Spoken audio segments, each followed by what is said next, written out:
நம்முடைய முதலமைச்சர் தலைமையிலான அரசு நான் முதல்வன் போட்டித் தேர்வுகள் பிரிவை கடந்த 2023ஆம் ஆண்டு நாம் துவங்கினோம். சிறப்பு திட்ட செயலாக்கத்துறையின் கீழ் செயல்படுகின்ற இந்த பிரிவுக்காக முதலமைச்சர் அவர்கள் ரூபாய் 10 கோடி நிதியை ஒதுக்கீடு செய்து கொடுத்தார்கள்.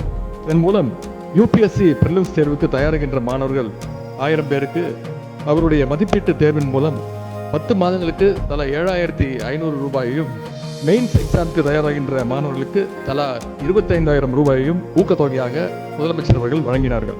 இந்த திட்டம் செயல்படுத்தப்பட்ட முதல் ஆண்டிலேயே 2023-24ஆம் ஆண்டிலேயே 47 தமிழ்நாட்டு மாணவர்கள் யூபிஎஸ்சி தேர்வில் வெற்றி பெற்றார்கள். முந்தைய ஆண்டை விட கிட்டத்தட்ட 30% அதிகமானதாகும்.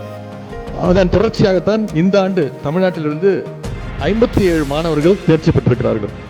57 மாணவர்கள்ல 50 மாணவர்கள் நான் முதல்வன் திட்டத்தின் கீழ் ஊக்கத்தொகை பெற்றவர்கள். அதுல 18 பேர் நான் முதல்வன் உறைவிட பயிற்சி திட்டத்தால் பயன்பெற்றவர்கள் என்பதை இங்கே நான் பெருமையோடு கூறிக்கொள்ள விரும்புகின்றேன்.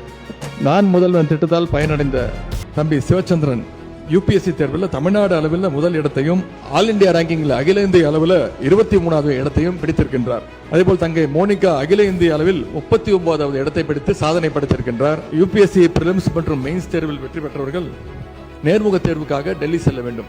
அப்படி செல்லுகின்ற தமிழ்நாட்டு மாணவர்களுடைய பயிற்சி மற்றும் பயண செலவாக தலா 50000 ரூபாய் ஊக்கத்தொகை வழங்கப்படும் என்று நம்முடைய இந்த ஆண்டு நிதிநிலை அறிக்கையில் அறிவிக்கப்பட்டது.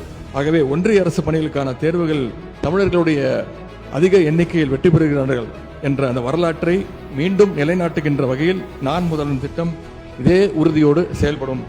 இந்த நேரத்தில் தமிழ்நாட்டிலிருந்து தேர்வில் வெற்றி பெற்றுள்ள அத்தனை பேருக்கும் இப்பேரவையின் வாயிலாக நம்முடைய அன்பையும் வாழ்த்தையும் பாராட்டையும் நாம் தெரிவித்துக் கொண்டு IAS, IPS, IFS என மக்களுக்கான சேவையில் ஈடுபட்டுள்ள நம்முடைய இளைஞர்களுக்கு வாழ்த்துக்களை தெரிவித்து அவருடைய பணி சிறக்கட்டும் என்று இந்த நேரத்தில் கூறிக்கொள்கின்றேன்.